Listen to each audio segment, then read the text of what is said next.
हमारा भी एक जमाना था, खुद ही स्कूल जाना पड़ता था क्योंकि साइकिल बस आदि से भेजने की रीत नहीं थी। स्कूल भेजने के बाद कुछ अच्छा बुरा होगा ऐसा हमारे माँ बाप कभी सोचते भी नहीं थे। उनको किसी बात का डर भी नहीं होता था। पास ना पास यही हमको मालूम था। परसेंटेज से हमारा कभी संबंध ही नहीं था।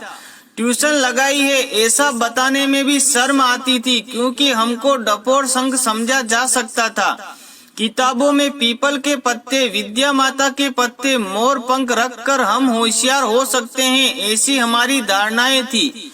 कपड़े की थैली में, बस्तों में और बाद में एल्यूमिनियम की पेटी में किताबें कॉपियों को बेहतरीन तरीके से जमा कर रखने में हमें महारत हासिल थी।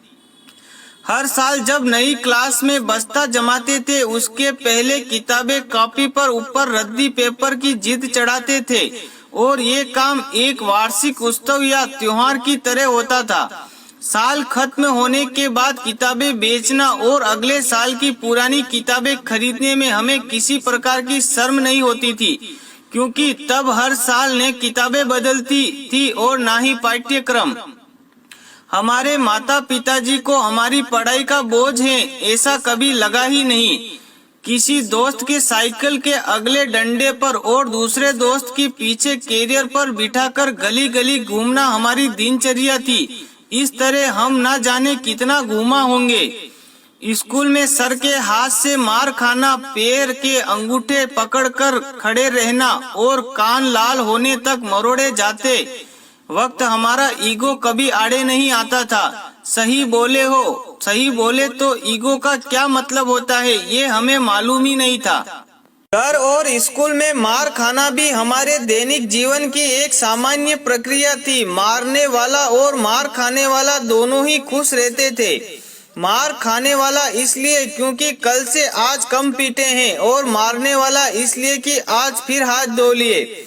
बिना चप्पल जूतों के और किसी भी गेंद के साथ लकड़ी की पट्टियों से कहीं पर भी नंगे पैर क्रिकेट खेलने में क्या सुख था वे हमको ही पता था। हमने पॉकेट मनी कभी भी मांगी ही नहीं और पिताजी ने भी दी नहीं, इसलिए हमारी आवश्यकता भी छोटी छोटी सी थी। साल में कभी कभार एक आध बार सेव, मिक्सर, मुरमुरे, बेल खा लिया तो बहुत होता था। उसमें भी हमें बहुत खुश हो लेते थे। छोटी मोटी जरूरतें तो घर में ही कोई भी पूरी कर लेता था क्योंकि परिवार संयुक्त होते थे। दिवाली में लौंगी पटाखे की लड़ को छूटा करके एक एक पटाखा फोड़ते रहने में हमको कभी अपमान नहीं लगा।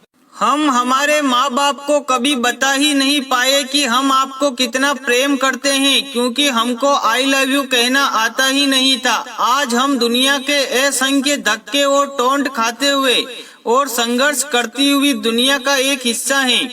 किसी को जो चाहिए था वह मिला और किसी को कुछ मिला कि नहीं क्या पता। स्कूल की डबल ट्रिपल सीट पर घूमने वाले हम और स्कूल के बाहर उस हाफ पैंट में रहकर गोली टोपी बेचने वाले की दुकान पर दोस्तों द्वारा खिलाए पिलाए जाने की कृपा हमें याद है। वे दोस्त कहाँ खो गए, वे बेर वाली कहाँ खो गई, वे चूरन बेचने वाली कहाँ खो गई पता नहीं। हम दुनिया में कहीं भी रहें पर यह सत्य है कि हम वास्तविक दुनिया में बड़े हुए हैं। हमारा वास्तविकता से सामना वास्तव में ही हुआ है। कपड़ों में सिलवटें ना पड़ने देना और रिश्तों में औपचारिकता का पालन करना हमें जमा ही नहीं। सुबह का खाना और रात का खाना, इसके सिवा टिफिन में क्या था हमें मालूम ही नहीं है। हम अपने नसीब को दोष नहीं देते। जो जी रहे हैं वे आनंद से जी रहे हैं और यही सोचते हैं और यही सोच हमें जीने में मदद कर रही है। जो जीवन हमने जिया उसकी वर्तमान से तुलना हो ही नहीं सकती। हम अच्छे थे या बुरे नहीं मालूम पर हमारा भी एक जमाना था। दोस्तों, कहानी अच्छी लगी हो तो कमेंट में जरूर बताएं और कहानी को ज्यादा से ज्यादा शेयर करें। फिर मिलेंगे एक छोटी सी प्रेरणादायक कहानी के साथ। जय हिंद, जय भारत, जय श्री राम। हर हर महादेव।